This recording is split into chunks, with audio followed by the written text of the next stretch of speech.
Hello and welcome back to Shakesyear. We are working on the troublesome reign of King John, and we get to hear from the bastard again today in Act 1, Scene 1. And the question seems to be, is he a bastard or is he not? So after King John has decided that yes, he's going to go to war with France because he would rather do that than give over his crown and his title to Arthur, who actually has the better claim to the throne, we had the Falconbridge brothers and their mom come in, and Robert Falconbridge is like, I'm the rightful heir because Philip Falconbridge, even though he's older, he's an illegitimate child. And the mom, Lady Falconbridge, is like, just let me out of this. I don't want to have to deal with this. This is very painful. And after a lot of hemming and hawing back and forth, and even a lot of internal hemming and hawing on the part of Philip, he was like, well, no, I'm sure that my father is Robert Falconbridge. And then he's like, actually, no, I take that back. I'm pretty sure that my father is King Richard the Lionheart. And Queen Eleanor is like, well, yeah, actually, you do look like him. And hey, that makes me your grandmother. So if you're cool to give up all your other stuff, come with us and we'll take care of you. And then he gets dubbed Sir Richard Plantagenet, so that he has a proper name to go with his proper place in society as the son of a former king. And John is like, okay, now that that's all settled, let's go get ready to go to France. So everybody exits the stage except for the bastard and his mother. And he's like, Mom, I have a question for you. And she's like, is it a money thing? And he's like, no, I have a question and it's really important. She's like, okay, what is it? And he says, then, madam, thus. Your ladyship sees well how that my scandal grows by means of you. In that report hath rumored up and down, I am a bastard and no Falconbridge.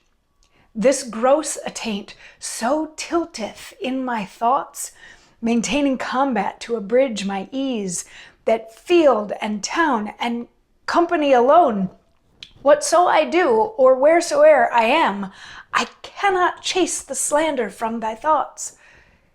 If it be true, resolve me of my sire. For, pardon, madam, if I think amiss, be Philip, and no Falconbridge. His father doubtless was as brave a man. To you, on knees, as sometime Phaeton, mistrusting silly Merope for his sire, straining a little bashful modesty, I beg some instance whence I am extraught.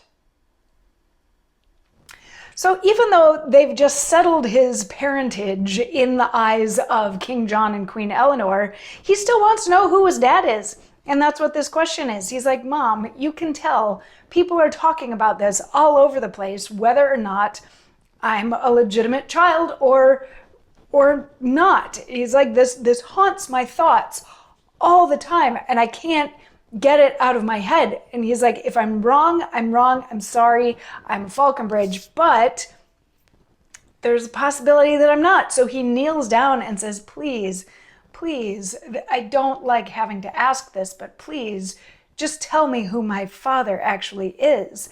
And she's like, this is so painful to make me relive this. I don't want to have to think about this. I don't want to, like, can't we just let all of this go? Do we really have to talk about this now? And he's going to press on her a little bit harder in another monologue tomorrow. So again, this section of the play is different than Shakespeare's King John, this section of the play, but we'll talk more about that tomorrow when there's a bigger piece to talk about, because this isn't like a one-to-one comparison. Anyway, so I'll see you tomorrow for the bastard pushing a little bit harder on his mom to find out what his actual parentage is. I'll see you then. Mwah.